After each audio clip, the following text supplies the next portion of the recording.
头部呢是我们平时接触最多的一个部位，同时它也是绘画当中较难的一个部位。头部造型整体看起来并不复杂，但是在头部上面它会有一些丰富的小的造型，表面上会有一些小的造型起伏变化，并且头部上的五官起起伏伏，在不同的朝向下，在不同的角度里，它都会呈现出不同的形状。那么如果我们想要掌握好头部的话，那首先就应该从头骨开始。头骨是撑起整个头部造型的一个关键的结构啊，也就是说，我们头部的整个形态几乎都是头骨的形态，尤其是我们头部的上半颅，基本上都是骨骼的形状。我们下半颅虽然有一些是肉的形状，但是呢，它的根基还是由骨骼的造型决定的。我们看一下头骨的生长过程啊，头骨呢，在我们的不同年龄阶段，它有不同的造型。在新生儿时期啊，头骨它并没有愈合，它不是一块儿。随着我们年龄的增长，头骨呢会逐渐愈合，那个骨缝会咬在一起，逐渐的形成一个非常坚实的一个腔体，最后形成我们所说的颅骨。颅骨上我们可以看到一些骨缝，骨缝是不同骨块儿之间的一个分界，但是在颅骨上面啊，这些骨缝呢，它是长死的，它是不可活动的，它已经融合成了一块儿。下面我们就来具体分析一下头骨当中的骨点以及一些骨骼的造型特征。首先我们看到的是一个3/4角度的头骨。首先我们看到这个头骨，我们先来找它的中线。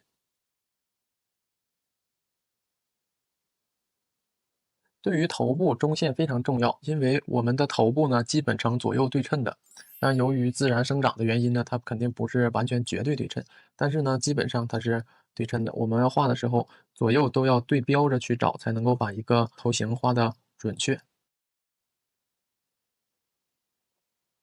好，这大致就是头骨正面中线。首先我们来看一下眉弓骨，从鼻根的上部开始斜向上，有两块隆起的骨骼造型。那么这一块呢，就是我们的眉弓，它也比较鼓。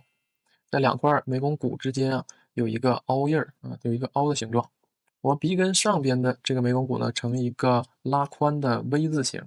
然后呢，我们在这个 V 字形两边眼眶的上缘是另一块眉弓骨啊，是眉弓骨的延续。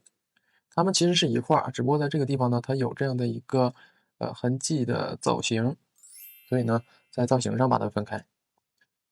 在眉弓骨的上方，我们可以找到两个隆起的骨点，这一块儿是我们的额结节，也叫额丘，也可以叫额拢突。那么在这两个凸起的骨点连接起来的下方，有一条贯穿左右的凹面儿。我先把这个凹面儿画出来。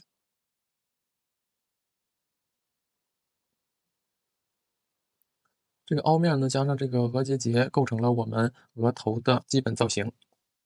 那么从两个额结节也可以为界限，那么额结节往上就是我们头骨的顶面，往下呢就是额头的前面以及两个侧面。接着再往下看啊，从这个眉弓骨下来连接的是鼻根啊，鼻根部。鼻根部是很窄的一块形状，它没有很宽，也没有很大。接着鼻根的呢，向下向前方，这里是鼻骨的前表面。鼻骨的前表面的造型呢，它是从上到下由窄变宽的一个造型特征。从鼻根向下逐渐变宽，一直到与鼻软骨汇合的这个地方，鼻骨结束。结束之后，它向下有一个向内的倾斜面，这个是鼻腔啊，这里边是一个空的，是一个腔体，我们管它叫做鼻腔的前表面。鼻腔的这个前表面呢，它呈一个倒置的心口形啊，从正面看上去的话，大概是这样的一个形状，也可以视作为是一个梨形，是一个梨，所以鼻腔这个位置呢也叫梨状骨。鼻腔这个前表面下来，在下端中央啊，在中央这个地方有一个小小的骨骼隆起，这一块呢叫鼻前棘。鼻前棘呢也是鼻子的最底部。那么从侧面上看啊，这个是鼻腔的斜面，下边的鼻前棘，上面的鼻梁骨，在鼻梁骨上方下来鼻软骨的地方，鼻头、鼻翼，那这个地方就是鼻子的最底部，鼻前棘的位置。然后鼻腔前面的这个斜面，它与颧骨的斜面几乎成平行。啊，这两个面，鼻腔前表面和颧骨的前面几乎成平行的。然后从颧骨的上方，我们可以看到两个凹窝，那么这个地方呢就是眼窝，眼窝是镶嵌我们眼球的一个位置。眼眶它是一个方形圆角斜向内上方的一个特征，这是眼眶，并且呢，内侧缘和外侧缘不在同一个水平面，内侧缘和外侧缘不在同一个水平面。如果它们在一个水平面的话，画起来它就平了。它的外侧缘要更靠后一些，所以我们在画的时候呢，它应该呈现这样的一个造型特征。当我们画头部的时候，能够体现在眼角，这边是内眼角，两个内眼角，这边就是两个外眼角，这边眼睛的骨凸起来，在这个角度下可能都看不到外眼角，这样的话就能够体现出来两侧的外缘是向后去的，两侧外缘是向后的。那么这个也能够体现我们头部上面的一些微妙的空间变化。在我们头部中，眼眶的上缘和外缘最为明显，下缘我们可以在体表中能够按得到，但是呢，下缘呢这块会被一些软组织遮盖住，所以没有那么明显。那么内侧缘是含在向里面走的这个表面里面，所以内侧缘也没有特别清晰。在这里我们看到是鼻根的侧面，在眼眶的外上角，这里呢叫眉弓转角，顺着眉弓转角向上去，向后去，这里我们找到一个重要的骨骼标记，这里呢是颞线这里是颞线的位置。颞线呢，在实际的真实骨骼当中，它实际上有两根，不过我们要用到的就是一根，我们就把它看作是一根就好。它是界定我们头部顶面和侧面的一个重要的标件。过了颞线这条棱呢，向下，它是往里收的，形成了一个凹窝。这个窝呢，在眼眶后边的这一块最大。逐渐向后的话，就自然衔接上，就变圆起来了。这个凹窝叫颞窝，颞窝最终会被颞肌以及颞脂肪垫填充。我们继续来看颧骨，颧骨的话，这是颧骨的正面，这边是颧骨的侧面，颧骨的侧面接到颧弓。那么颧骨是面部最宽处，面部最宽处在颧骨。然后颧骨的话，它的正面和侧面没有特别直角的棱，是一个倾斜的面，自然的转到后面，向后转，转到颧弓。这是左侧颧骨的一个顶视图，箭头指的这个位置呢，就是颧骨前面和侧面的一个转折，向后转，走到这个位置呢，就是颧弓的造型了。颧弓呢，它是一个比较偏细的一个棍儿状的骨骼，然后呢向外略微呈突出，它略微朝外鼓，这是颧弓。最终结束在耳孔的上方，也就是耳屏的这个位置耳屏在位置。然后我们来说一下颧弓的上缘，颧弓的上缘，也就这个位置，和眼眶的下缘几乎在一个水平面，我们可以把它们作为一个重要的参考标记，它们在同一个水平面。然后我们来看一下，在颧骨的底面这个位置，以及鼻子的底面，也就是鼻前脊这个位置，还有颅底、颅骨的底面，这几个点几乎在一个水平面上。这是两个比较重要的位置标记点，我们可以以此来参考，去把头部的造型画准。接着往下看我们可以看到从鼻子颧骨下边这个位置，我们可以看到这个位置。这个位置呢，我们管它叫嘴骨。嘴骨不是一块骨头，它是一个造型，它是由上下颌骨的牙床和牙齿构成的。它类似于一个圆柱形，但是呢，又不是一个纯纯的圆柱，在圆柱的中间，它是向外鼓凸的，是这样的一个造型。这个位置是这样一个造型，也就导致了我们在画嘴的时候呢，嘴不是平的，两个嘴角呢和唇珠呢不在一个水平面上。那画成这样的话，它就不好看。于是它两个嘴角有向后走的趋势。在这个角度上，我们不能完完整整的把两个嘴角都画出来。那这样就把它造型特点是画出来了。这是嘴骨的一个造型特点。那么嘴骨的话呢，它也分正面和侧面。它正面和侧面的标界在这个位置，犬齿的位置，这个位置叫犬突，在犬齿的上方突出的这个位置，也就是犬齿的牙槽这块叫犬突。那么犬突向上呢，可以连接到鼻骨下端的两侧，就是这个位置。这个可以作为嘴骨的前面和侧面的分界。犬突对应的呢是犬齿，犬齿它也叫尖牙，两侧尖牙之间有4颗牙，中间的2块叫中切牙，中切牙的左右两侧分别是侧切牙。切牙的造型竖向的截面是这样的，牙冠的造型的切面是这样的。从牙齿正面看呢，它像是一个扁平的形状，但是从它的侧面看呢，牙冠的上面厚，下面薄，像一块小斧子的形状。从侧切面来看，它像是一个倒着的弯曲的三角形。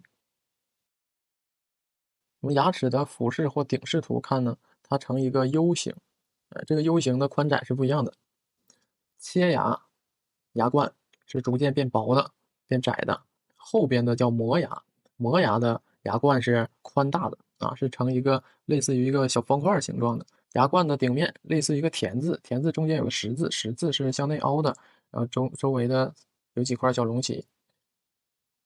这是磨牙的牙冠。因为我们咀嚼食物主要是后槽牙，后边的牙齿，所以它叫磨牙。这是牙根，这里是切牙的牙根。当我们的牙齿闭合的时候，上排牙和下排牙并不是严丝合缝的贴合在一起的。当我们的后排牙咬合在一起、贴在一起的时候，我们的前面的牙它是上边压着下边的，这是一个正常的一个状态。好，牙根是嵌在牙槽里的，这里是牙冠。牙冠的根部呢，我们可以看到是牙龈。这是牙齿从侧面看到的一个切面的状态，也就是上排牙是包裹着一点下排牙的，它们不是对在一起的。如果对在一起的话，那就是错误的。接着向下，我们看到下颌骨。下颌骨的话，我们先从下颌骨的后边的这个位置看起。这个位置呢是嵌到一个小窝里面的，这一块是颞下颌关节，就是颞骨和下颌骨之间的这个关节，也是我们张嘴闭嘴来活动的这个关节。这个凸起的这个部位，这个叫颌突。从颌突前侧下来之后，它有一个 U 型，U 型连接了另一块凸起。这个凸起呢，一般是被颧骨遮挡住的，它是在这个颞窝里边的。这个凸起叫冠突，后面呢叫颌突，前面呢叫冠突。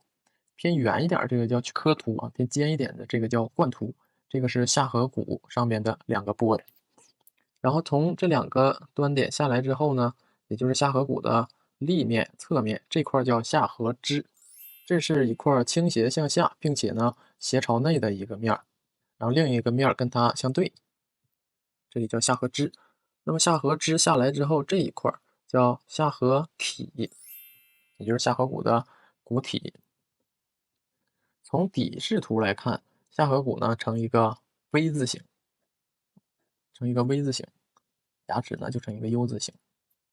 在下颌骨体和下颌支之间，这里有一块转折，这个转折叫下颌角。下颌角是下颌骨的后侧缘和下侧缘转折的一个区域。这里呢是可以方一点，可以圆一点可以向内收，也可以向外扩的一个地方。这块的造型特点呢因人而异，因为每个人的骨骼基本结构长得一样，但是造型特征多多少少都有点个体差异。要记住点就是下颌骨后缘和下缘之间的这个夹角一定是个钝角，绝对不可能成直角，更不可能成锐角，因为我没有见过长得这样的人。它要成了一个锐角的话，就没有地方长牙齿了。下颌骨的下缘，它也是斜朝前交汇到下颌前侧的。那么下颌前侧呢，也略微有一个小小的宽度，这个宽度在中线的左右两边有2个骨点隆起，那么这一块叫下颌结节。下巴这个部分呢，也叫颌部。在远古时代，有一种动物叫巨颌虎，跟剑齿虎长得很像，原因就是因为它这个下巴长得特别大有2个牙齿，像剑齿虎，下面有大下巴，所以叫巨颌虎。那么下巴的这个位置就叫颌部。一点额外的生物小知识，后面有机会我们也可以讲一下动物的结构。在下颌骨颌部前侧这个位置呢，有一个小小的隆起，这个叫颌隆突。然后我们再看到颅骨的部分脑颅骨的部分，从额骨的上方与顶骨相接。我们来看一下这个地方吧，这里呢有一条骨缝的分界，它是两块骨的分界。在这里呢，我们看到头部上方最顶点这个位置，我们从美术的角度来分析，按照它的方位来分析，可以给它命名为顶节节。但是呢，我一般习惯管它叫头部的顶点，因为呢，从科学的解剖角度来分析呢，顶节节是在这个位置的，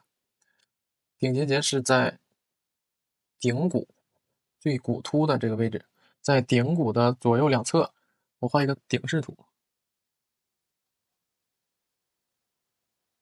这里是一个顶视图。那么这个位置是头骨最宽的地方，这边是前，这边是后，它是一个前窄后宽，一个略长的椭圆形或者卵圆形。那么在头骨最宽的地方呢，在这个位置啊，头骨最宽的地方在这个位置，这个位置是顶骨的节节隆起，这是骨缝的位置，这是骨缝的位置。后边的这个是人字缝，前面的这一块是额骨，这两块是左右的顶骨。所以呢，在解剖学里面，这块叫顶节节。那么呢，为了方便区分这两个位置，我们把头部的上方最高点称作头部的顶点。顶节节这个位置呢，也可以叫颅骨节节，它是头部最高点，它是贴着颞线的后方这个位置。然后从它下来之后，我又看到了另外一个重要的标记位置，一个特征比较明显的造型，就是乳突。乳突呢位于颅底的侧面啊，左右两个外侧面，位于耳孔的后方。这个黑色的凹进去的这条窝，这就是耳孔的位置。耳孔这个位置很重要的，颧弓结束在它前面，磕突嵌在它的斜前方，乳突在它的后方。也就是我们在去确定头部侧面的位置和造型的时候，那么耳孔、耳屏是一个非常重要的位置。乳突呢，它是一个尖角朝下的圆锥形隆起，用于附着胸锁乳突肌的上端。下面来看一下头部的骨点，额结节是一个比较重要的骨点，眉弓骨是比较重要的骨点，以及眉弓转角，还有颧骨、颧弓、鼻梁骨、颧突、科隆突、科结节、下颌角、头部的顶点、颅骨结节、顶结节、乳突，这个就是头部的主要骨点。颞线、顶面和侧面的重要标界线。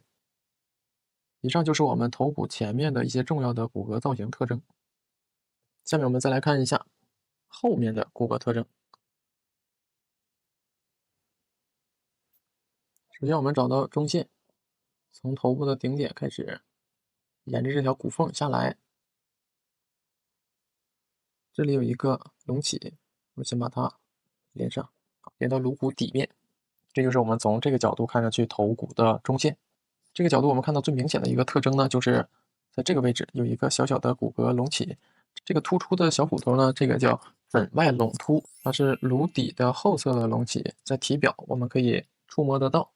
在这个左右两侧分别呢有这样的两条线，两个痕迹，这个叫上象线。上象线是我们颈部和头部衔接的后方的交界。